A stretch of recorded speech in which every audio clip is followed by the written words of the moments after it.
Hello दोस्तों, the recent podcast में आपका स्वागत है।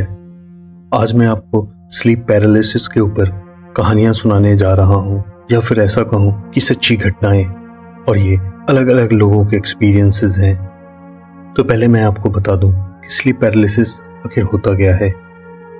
एक ऐसी स्थिति है जिसमें इंसान सोते समय या जागते वक्त कुछ पल के लिए पूरी तरह से चेतन होता है, लेकिन शरीर को हिला नहीं सकता। वैज्ञानिक दृष्टिकोण से यह तब होता है जब दिमाग जाग जाता है, लेकिन शरीर अभी भी रैम यानी कि रैपिड आई मूवमेंट नींद की अवस्था में होता है। इस दौरान व्यक्ति को सांस लेने में दिक्कत महसूस हो सकती है और सीने पर भारीपन का एहसास होता है। कई बार इस स्थिति में भ्रम उत्पन्न होते हैं, जैसे किसी परछाई का दिखना या कमरे में किसी के होने का आभास। डॉक्टर इसे एक नींद से जुड़ा विकार मानते हैं, जो अत्यधिक तनाव, नींद की कमी या अनियमित नींद से जुड़ा होता है। लेकिन भारत सहित कई संस्कृतियों में इसे किसी भूत प्रेत, चुड़ैल या दैवीय शक्ति का प्रभाव माना जाता है। कुछ लोग बताते हैं कि उनके ऊपर कोई बैठ गया था या गला दबा रहा था, लेकिन वे कुछ नहीं कर पाए। यह अनुभव इतना डरावना होता है कि लोग इसे आत्मिक हमला तक मान बैठते हैं। वैज्ञानिक इलाज संभव है, लेकिन समाज में आज भी इसे रहस्यमयी और अलौकिक माना जाता है। तो कहना बहुत मुश्किल है कि आखिरकार सच्चाई क्या है। तो आइए सच्चाई और रहस्यमयी के बीच इस कड़ी के हम बीच में जाकर देखते हैं कि आखिर ये घटनाएं या कहानियां है क्या। पहली घटना। मेरा नाम कबीर है और मैं उत्तराखंड के एक छोटे से शहर रानीखेत में रहता हूँ। उस वक्त मेरी उम्र 24 साल थी। यह बात 2022 की है, यानी कि अभी से 3 साल पहले की। और उस साल जो मेरे साथ हुआ, उसने मेरी दुनिया को हमेशा के लिए बदल कर रख दिया। मेरी नानी की तबीयत कुछ ठीक नहीं चल रही थी और मुझे उनकी बहुत फिक्र होती थी। वो छोटे से घर में अकेली रहती थी। उनके चेहरे पर झुर्रियां तो थी, लेकिन उनकी मुस्कान में एक अजीब सा सुकून था। मैं अक्सर रात में उनके पास ही सो जाया करता था, बस यह तसल्ली रखने के लिए कि वो ठीक हैं। एक रात मुझे एक बहुत अजीब और डरावना अनुभव हुआ, जिसे लोग स्लीप पैरालिसिस कहते हैं। लेकिन मेरे लिए यह सिर्फ एक बुरा सपना नहीं था, यह कुछ और था। ऐसा लगा जैसे कायनात मुझे कुछ बताने की कोशिश कर रही हो। उस रात मैं अचानक खुद को जागा हुआ महसूस कर रहा था, लेकिन मेरा शरीर हिल नहीं पा रहा था। मेरी आंखें खुली थी, पर मैं पत्थर की तरह जमा हुआ था। मुझे लगा जैसे मेरा दम घुट रहा है, जैसे किसी ने मेरे फेफड़ों को जकड़ लिया हो। मैं सांस लेने के लिए छटपटा रहा था, पर हवा में अंदर जा ही नहीं रही थी। तभी मैंने देखा मेरी नानी मेरे बगल में खड़ी मुझे जोर जोर से हिला रही थी। उनकी आवाज मेरे कानों में गूंज रही थी, कबीर उठ जा बेटा। पर मैं हिल नहीं पा रहा था। ऐसा महसूस हो रहा था जैसे पानी में डूब रहा हूं और सामने एक रोशनी है जिसे मैं छूना तो चाहता हूं, पर छू नहीं सकता। यह किसी भूत प्रेत वाले सपने से ज्यादा डरावना था, क्योंकि यह बहुत असली लग रहा था। सपने तो तब भी थोड़े नकली से लगते हैं। कुछ देर की इस भयानक जद्दोजहद के बाद अचानक मेरे शरीर को एक झटका लगा और मैं उठ बैठा। मैंने देखा नानी अपनी जगह पर आराम से सो रही थी। मैं पसीने से भीगा हुआ था और मेरा दिल जोर जोर से धड़क रहा था। मैं सोचने लगा, ये क्या था अभी। उस घटना के कुछ ही हफ्ते बाद मेरी नानी सच में हमें छोड़कर चली गई। उस सुबह जब मैं उठा तो मैंने उन्हें जगाने की कोशिश की। मैंने उनके ठंडे हाथों को छुआ। उनके होंठ नीले पड़ चुके थे। मैं समझ गया कि कुछ बहुत गलत हो चुका है। मैं पागलों की तरह उन्हें हिलाने लगा, चीख रहा था, नानी उठो उठो नानी। और ठीक उसी पल मुझे मेरी स्लीप पैरालिसिस वाली रात याद आ गई। सब कुछ वैसा ही था। मेरा उन्हें हिलाना, मेरा चीखना और उनका ना उठना। ऐसा लगा जैसे उस रात मुझे आने वाले इस पल की चेतावनी दी गई थी। लेकिन कहानी यहीं खत्म नहीं होती। उस दिन के बाद मुझे कभी महसूस ही नहीं हुआ कि मैं सच में जी रहा हूं।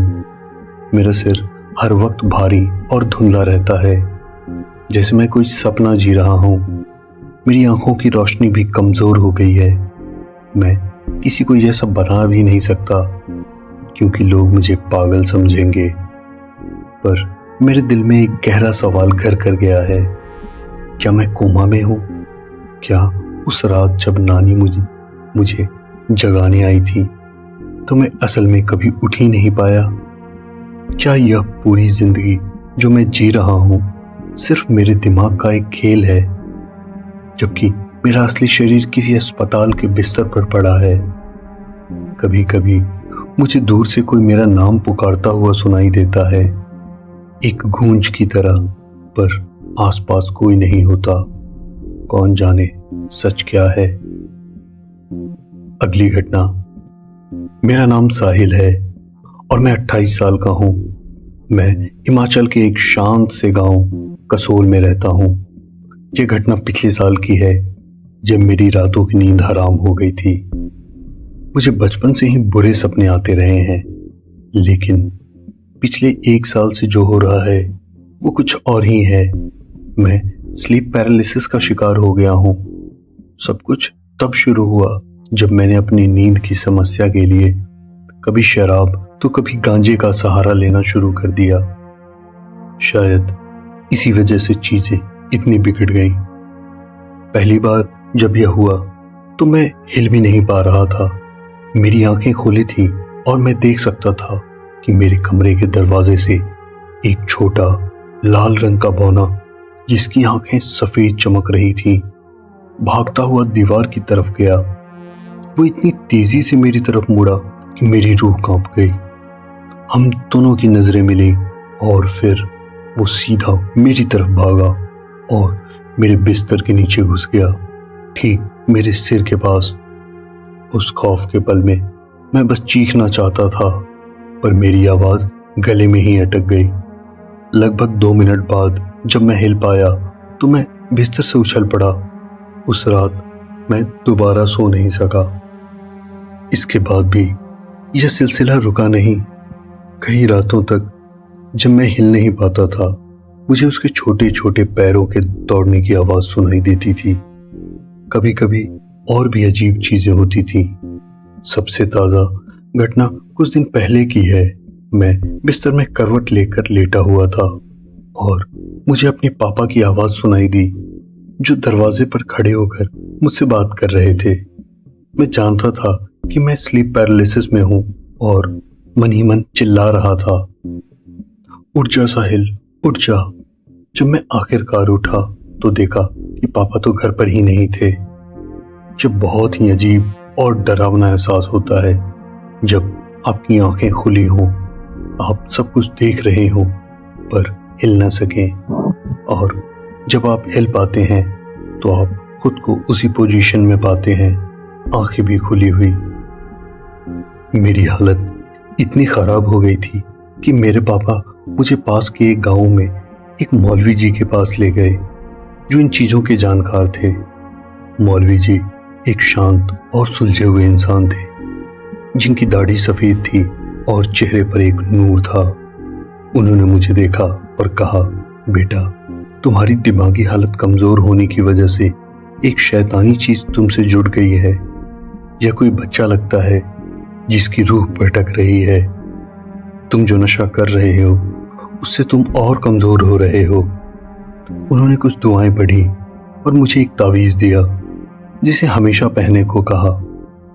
उन्होंने सलाह दी कि मैं हर तरह का नशा छोड़ दूं। उस दिन के बाद से मुझे वो लाल बौना तो नहीं दिखा, पर आज भी कभी कभी रात में मुझे उसके दौड़ने की आहट महसूस होती है और मेरे रोंगटे खड़े हो जाते हैं। अगली घटना। मेरा नाम रोहन है और मैं 22 साल का हूं। मैं पुणे के पास एक छोटे से कस्बे लोनावला में रहता हूँ। यह बात लगभग 1 साल पुरानी है, यानी कि 2024 की। उस रात मैं कमरे में सो रहा था। आधी रात को मुझे लगा जैसे मैं जाग गया हूँ। मैंने आंखें खोली और देखा कि मेरा कमरा बिल्कुल वैसा ही था जैसा हमेशा होता है। मैं अपनी पीठ के बल लेटा हुआ था, लेकिन तभी मेरी नजर उस चीज पर पड़ी जिसने मेरे खून को जमा दिया। मेरी दादी, जिनके साथ मेरे रिश्ते कभी अच्छे नहीं रहे, मेरे ऊपर झुकी हुई खड़ी थी। वो, उनके हाथ में एक बड़ी सी कुल्हाड़ी थी जिसे उन्होंने हवा में उठा रखा था। मैं सचमुच उस पल में महसूस कर सकता था कि मैं अब मरने वाला हूं। उनके चेहरे पर एक अजीब डरावनी मुस्कान थी और उन्होंने धीरे से कुछ कहा, शायद जन्मदिन मुबारक हो या ऐसा ही कुछ। डर के मारे मैंने अपनी आंखें कसकर बंद कर ली और अपने शरीर को सिकोड़ लिया। उस वार का इंतजार करने लगा जो मेरे ऊपर होने वाला था। कुछ सेकंड बाद जब कुछ नहीं हुआ तो मैंने हिम्मत करके अपनी आंखें फिर से खोली। इस बार मैं सच में जाग चुका था। सब कुछ वैसा ही था, सिवाय इसके कि वहां कोई नहीं था। मेरी दादी गायब थी। मेरा दिल इतनी जोर से धड़क रहा था कि मुझे लगा वो बाहर निकल आएगा। मैं तुरंत बिस्तर से उठा और मैंने लाइट जला दी। इससे पहले मेरे साथ ऐसा कभी नहीं हुआ था और न ही उसके बाद कभी हुआ। मैं सोच में पड़ गया, क्या यह स्लीप पैरालिसिस था या सिर्फ एक बहुत ही असली लगने वाला सपना। मैं अक्सर अपनी दादी को सपने में देखता हूँ और हमेशा किसी बुरी तरह से ही, क्योंकि असल जिंदगी में भी मैं उन्हें पसंद नहीं करता। कुछ महीने पहले ही मैंने एक नई दवा लेनी शुरू की थी, जिसके बाद मेरे सपने बहुत अजीब और असली लगने लगे थे। अगले दिन मैंने डरते डरते अपनी माँ को इस बारे में बताया। माँ, जो हमेशा से थोड़ी धार्मिक रही हैं, वो बहुत घबरा गईं। उनके चेहरे का रंग उड़ गया था। वो मुझे हमारे परिवार के पंडित जी के पास ले गईं। पंडित जी एक ज्ञानी व्यक्ति थे। उन्होंने मेरी पूरी बात ध्यान से सुनी। उन्होंने बताया, बेटा, यह कोई भूत प्रेत का साया नहीं है, यह तुम्हारे मन का वहम है। तुम्हारी दादी के लिए जो तुम्हारी नफरत है और तुम्हारी नई दवा का असर, इन दोनों ने मिलकर एक बहुत ही मजबूत नकारात्मक ऊर्जा बना दी है। यह ऊर्जा तुम्हारे सपनों में इस तरह से दिख रही है। उन्होंने मुझे अपनी दादी के प्रति अपने मन को साफ करने की सलाह दी और एक छोटा सा हवन करने को कहा, ताकि मेरे दिमाग से नकारात्मकता दूर हो सके। उस दिन के बाद से मुझे वो भयानक सपना तो नहीं आया, लेकिन आज भी जब मैं अपनी दादी को देखता हूँ तो मेरे मन में वो कुल्हाड़ी वाली छवि घूम जाती है। अगली घटना, मेरा नाम ईशा है और मैं 25 साल की हूँ। मैं गोवा के एक छोटे से गांव आस गांव में रहती हूँ। यह घटना कुछ ही दिन पहले की है और इसने मुझे अंदर तक हिला कर रख दिया। मैंने अपनी जिंदगी में सिर्फ कुछ ही बार स्लीप पैरालिसिस महसूस किया है, लेकिन इस बार जैसा हुआ वैसा पहले कभी नहीं हुआ। पिछली 3 बार मैं बस जागते हुए हिल या बोल नहीं पाती थी, पर इस बार यह एक पूरा सपना था, एक भयानक सपना। मैं पिछले 2 घंटों से सोने की कोशिश कर रही थी।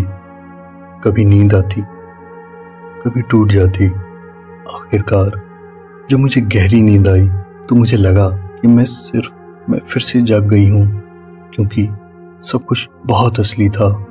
मैं ठीक उसी पोजीशन में लेटी हुई थी जिसमें मैं सोई थी। मैंने करवट लेने की कोशिश की, पर बहुत मुश्किल हुई। मेरे ऊपर 3 भारी कंबल थे, लेकिन अजीब बात यह थी कि मेरी पीठ एक ही समय से ढकी हुई भी थी और खुली हुई भी। बहुत अजीब था, है ना? बड़ी मुश्किल से जब मैं हिली तो मैंने देखा कि मेरा कमरा पूरी तरह से अंधेरे में डूबा हुआ था और एकदम शांत था, जो कि ऐसा कभी नहीं होता। मैं हमेशा टीवी पर गाने चलाकर सोती हूँ, और मेरा पंखा भी हमेशा चलता रहता है। और सबसे बड़ी बात, मुझे बिना चश्मे के कुछ भी साफ दिखाई नहीं देता। पर उस वक्त मुझे सब कुछ एकदम साफ दिख रहा था, जैसे मेरे पास नाइट विजन आ गए हों। यह सोचकर ही मेरे रोंगटे खड़े हो गए। मेरी मुंह पूरी तरह से सूखा हुआ था और मैंने अपनी पानी की बोतल उठाने की कोशिश की, पर मैं फिर से फंस गई। मैं पूरी तरह से हैरान थी। मैं उठकर लाइट जलाने की कोशिश की, पर मैं चल नहीं पा रही थी। मैं खड़ी पोजीशन में हवा में तैरती हुई अपनी लाइट के स्विच तक पहुंची, पर लाइट नहीं जली। मैंने अपने दरवाजे की तरफ देखा, जिस पर हमेशा जैकेट और पर्स टंगे रहते हैं, पर वो पूरी तरह से खाली था। मैं उसे घूरती रही। फिर मैंने दरवाजा खोला तो बाहर भी घना अंधेरा था, जो कभी नहीं होता। मैंने अपने कमरे में चारों ओर देखने की कोशिश की और मुझे लगा कि कुछ तो गड़बड़ है। मैंने अपनी छत की तरफ देखा और मेरा 4 फीट का 10 किलो वाला टेडी बेयर छत से चिपका हुआ था। यह देखकर मैं और ज्यादा हैरान हो गई। अचानक मैं फिर से अपने बिस्तर पर उसी पोजीशन में थी, हिलने और सांस लेने के लिए संघर्ष कर रही थी। जब मैं फिर से तैरती हुई अपने दरवाजे या लाइट तक पहुंची, तो मैं लाइट के स्विच तक नहीं पहुंच पा रही थी, क्योंकि मैं कंबलों में फंसी हुई थी। जब मैंने अपने हाथ बाहर निकाला तो लाइट का स्विच लगभग 6 इंच ऊपर खिसका हुआ था। मैंने अपने दरवाजे की तरफ देखा और वहां मेरे कोट रैक की जगह पर मेरी किताबों की शेल्फ थी। मैंने उस शेल्फ को छूने की कोशिश की, जो असल में 2 फीट दूर होनी चाहिए थी, पर मैं उसे महसूस नहीं कर पा रही थी। लेकिन मुझे पता था कि वो वही थी और पहले से ज्यादा खाली थी। मैं फिर से हैरान थी और वापस अपने बिस्तर पर थी। हिलने डुलने और सांस लेने के लिए तड़प रही थी मैं। और फिर मैं सच में जाग गई। मेरा शरीर अभी भी फंसा हुआ था और झनझना रहा था। मैं पूरी तरह से डर गई हूँ और परेशान भी हूँ, क्योंकि मुझे कुछ घंटों से में उठना है और इस घटना ने मेरी नींद बर्बाद कर दी है। यह ऐसा था जैसे किसी ने मुझे एक ऐसे कमरे में कैद कर लिया था, जो मेरा तो था पर थोड़ा अलग था। मैंने अपनी सबसे अच्छी दोस्त प्रिया को फोन किया। वो इन चीजों में बहुत मानती है। उसने मेरी बात सुनकर कहा, ईशा, यह सिर्फ स्लीप पैरालिसिस नहीं है। यहाँ पास में एक तांत्रिक हैं जो ऐसी चीजों को समझते हैं। हमें उनके पास चलना चाहिए। अगले ही दिन हम वहां गए। तांत्रिक ने मेरी बात सुनी और बताया कि कोई बुरी आत्मा मेरे कमरे में आ गई है और वो मेरे डर से खेल रही थी। उसने मेरे कमरे को शुद्ध करने के लिए एक पूजा की और मुझे एक मंत्र दिया, जिसे सोने से पहले पढ़ने को कहा। उस रात के बाद से सब कुछ ठीक है, पर मैं यह सोचकर कांप जाती हूँ कि अगर मैं उस सपने में कभी जाग ही नहीं पाती तो क्या होता। ओके दोस्तों, ये थी स्लीप पैरालिसिस की कुछ सच्ची घटनाएं। ऐसी घटनाएं मैं फिर से लेके आऊंगा किसी एक अन्य वीडियो में। तब तक के लिए बाय एंड टेक केयर।